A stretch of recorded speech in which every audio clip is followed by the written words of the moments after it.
Phil Collins is celebrated as a pop legend, but ask him who he is and he'll insist, "I'm a drummer."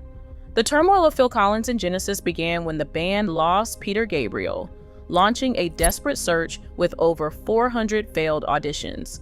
Facing collapse, their drummer became a reluctant savior, igniting a conflict of identity and ambition that would not only reshape Genesis, but push Collins to the brink. How did survival come at such a cost?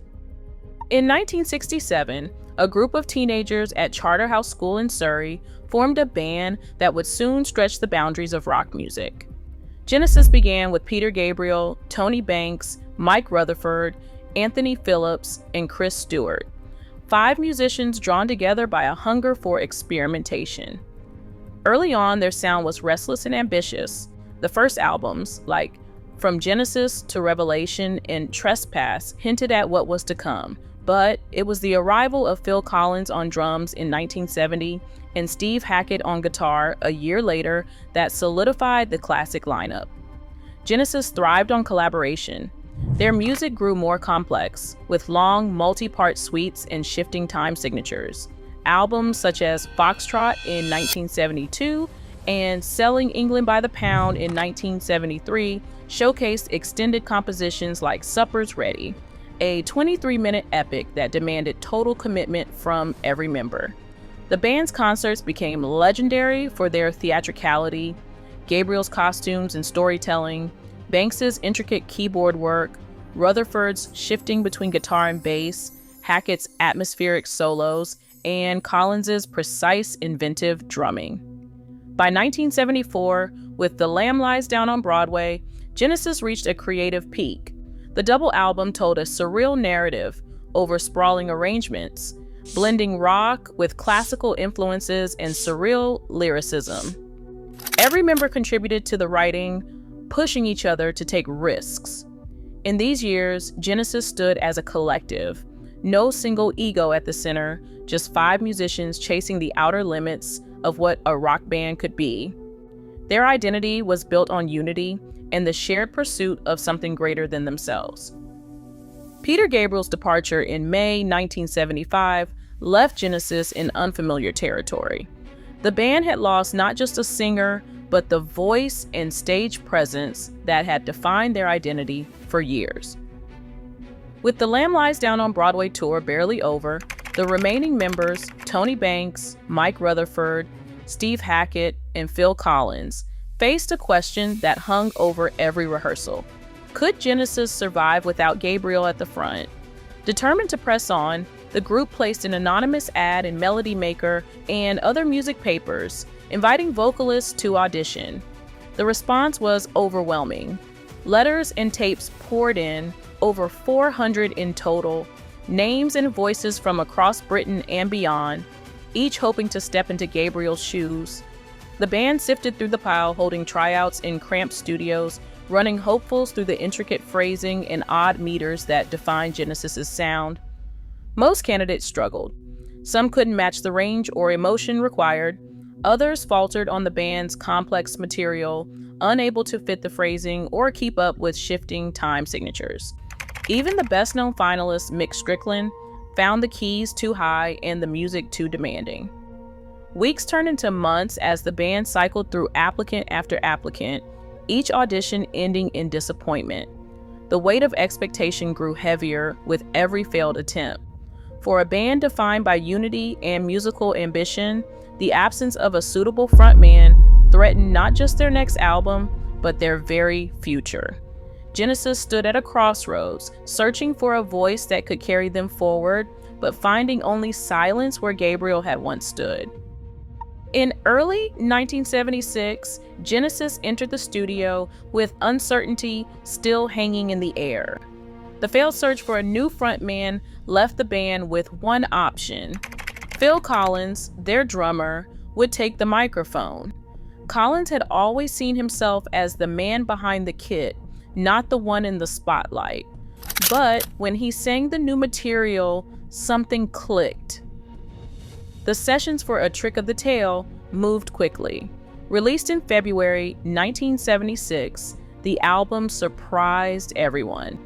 It climbed to number 3 on the UK charts and cracked the US top 40, a clear sign the band could survive, even thrive, without Peter Gabriel. On stage, though, the new arrangement brought fresh challenges. Collins couldn't sing and drum at the same time for the whole show. The band hired Chester Thompson, a jazz-trained drummer from Weather Report, to handle the live drumming when Collins stepped forward. This solution kept the music tight, but it also split Collins in two: frontman under the lights, drummer in the shadows. Fans watched as he moved from center stage to the drum riser and back again, never quite settling into either role. The new lineup worked, at least on the surface. Audiences filled concert halls across Europe and North America. But the dynamic had changed. Collins' voice fit the songs, yet he carried the weight of filling Gabriel's shoes. The band pushed ahead, determined and professional, but the question of identity lingered. Genesis had proved they could go on, but the cost of that survival was only starting to show.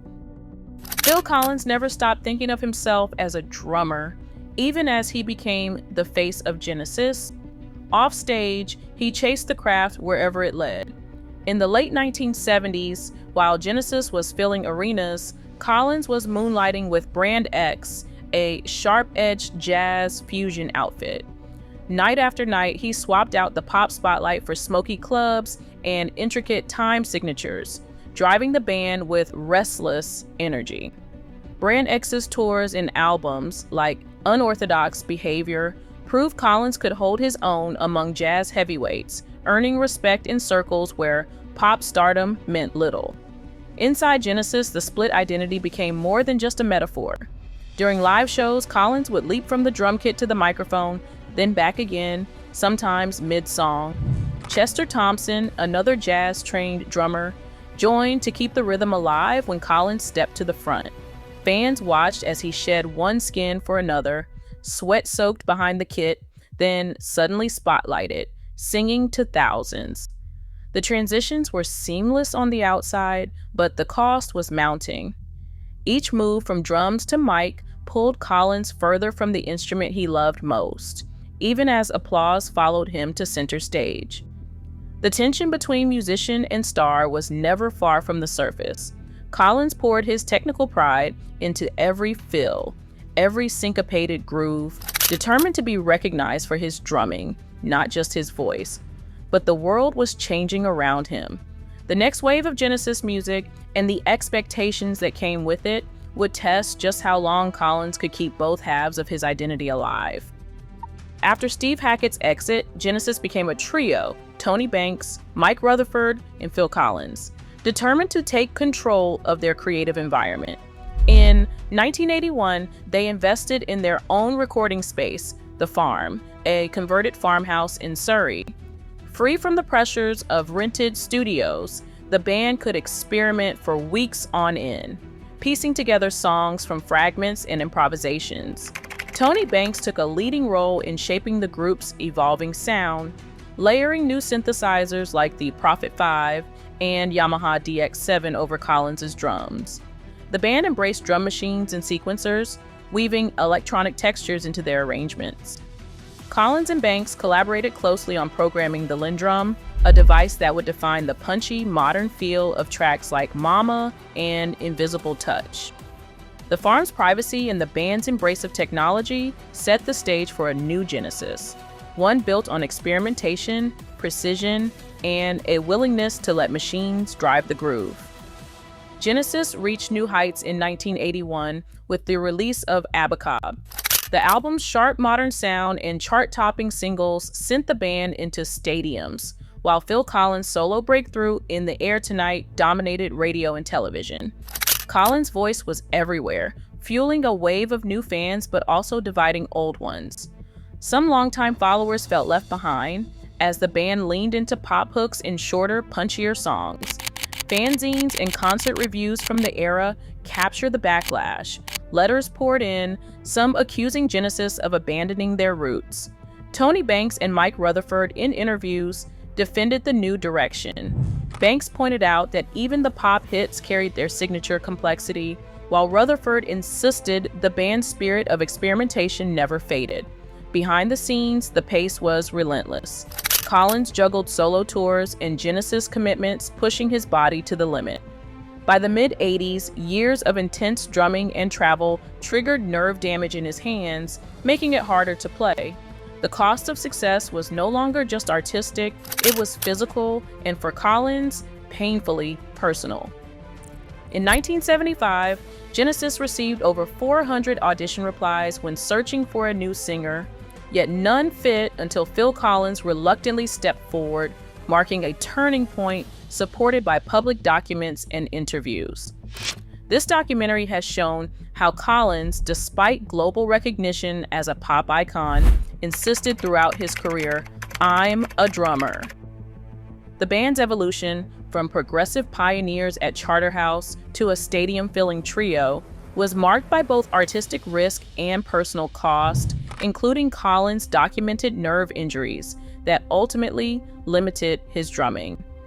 While rehearsal notes and medical records verify the toll, some details of internal struggles and decision-making remain unrecorded or private.